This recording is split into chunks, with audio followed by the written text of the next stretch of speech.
some of my best teams have been the teams that have had a group that were made up of a lot of leaders. And so in recruiting, if you can get those leaders, that makes a big difference. When you have no leaders, then it goes back to you. And then you have to go out and recruit them, or you have to become the leader to get something accomplished. I don't think I ever stood in front of my group of athletes in a 25-year period and never or ever told them that, like, well, if we didn't do this, you could do this. I only directed what we were going to do, and we only had one option, and there wasn't these other options out there. It's kind of like if we were in a position to win, we had to take advantage of that opportunity. It wasn't like, well, we'll go and see how we're going to do. It was never that way. There was one option and one option only. And then all of a sudden I learned that there are more options out there when I got away from coaching. And then it made me realize how easy it was for me to be successful, because a lot of programs talk about other options, and I never did that.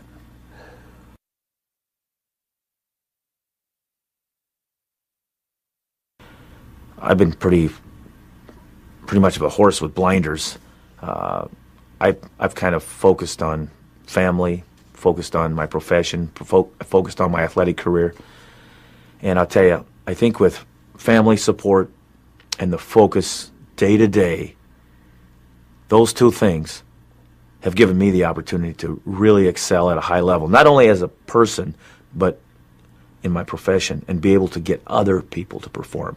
And I'll tell you, when that happens, that's even more meaningful than when you had a chance to perform at the highest level. Because there's just it's not within your control. You don't get other people to perform by coming in one day all fired up and then the next day coming in a different way. You come in every day fired up. You're steady and you are sincere, and you'll all of a sudden put that meaning into their lives. And not only will they have their family and themselves to perform for, they'll have the coach to perform for. And that's real crucial. I tell you, there's many times that my athletes have told me that they had almost thrown the towel in, but they looked up and they saw Gable in the corner, and they saw Brands in the corner, and they saw how they were reacting, like, hey, you can still win. And guess what? They continue to try to be successful. And some of them have won some crucial matches that way. Not everybody, but I'll tell you, once you throw the towel in, you're done. And you need all the help you can get.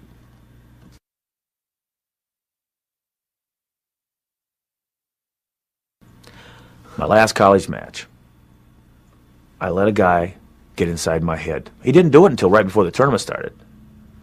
And then all of a sudden, I was thinking about him instead of me. And it was me that had to wrestle. And so I was worried about him. But, you know, I also had other distractions. I mean, it could be press. I mean, I got distracted with a lot of newspaper people, or people that wanted me on camera, with people that wanted me to promo their next event. And I, for the good of the sport, for the good of the sport. Well, you got to learn what you can do and what you can't do. You got to take some things in one ear and out the other ear. And when you do that, you'll be a lot better off. But all of a sudden, when something does go wrong, or unexpectedly, a tragedy or whatever, you got to apply that in a way that can take you and bring you to a higher level than you've ever been. If it only happens once in a while. You don't want to be distracted all the time. You don't want to have adversity all the time. You know, you don't want to make mistakes all the time. Because if you make mistakes all the time, it becomes a habit. A mistake becoming a habit is a mistake.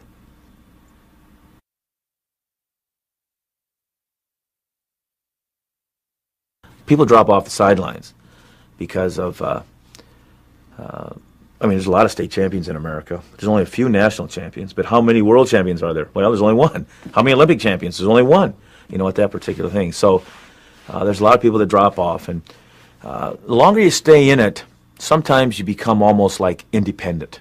Independent means like I can depend on myself and I can be successful. You know, I think that's great. I love teaching independence. I mean, for everyone, my family, my kids, my daughters. Because the more independent I can make them, the more I feel like they're stronger on their feet, the more they can handle society. But you also got to be good listeners. And you never get so big that you can't be coached. I really feel that as you get older, you may have to slow down in terms of the quantity, but never the quality. You got to train smarter as you get older. And I found that a lot of my athletes, once they get beyond me and they go to the next level, and a lot of times after college to the Olympic level, if I didn't stay with them, they would all of a sudden take on this attitude like, well, I think I know about everything there is. I don't need to be helped. But you know what? A lot of them have all of a sudden had a certain amount of success, and then they've tabled off, and they didn't get to where they had been accustomed to. And they never could figure it out. Some of them did figure it out, and some of them actually came back. Tom Brands was a great example. He won a world championship right away, right out of the chute. And then for 2 years in the Worlds, he didn't do as well. But he became a little bit off track. It's almost like you want to win easier, and it just doesn't happen. You can win, but it won't be easier. It'll just be smarter. It doesn't mean you have to beat yourself up every day, but you might have to work harder on recovery to get ready to beat yourself up again.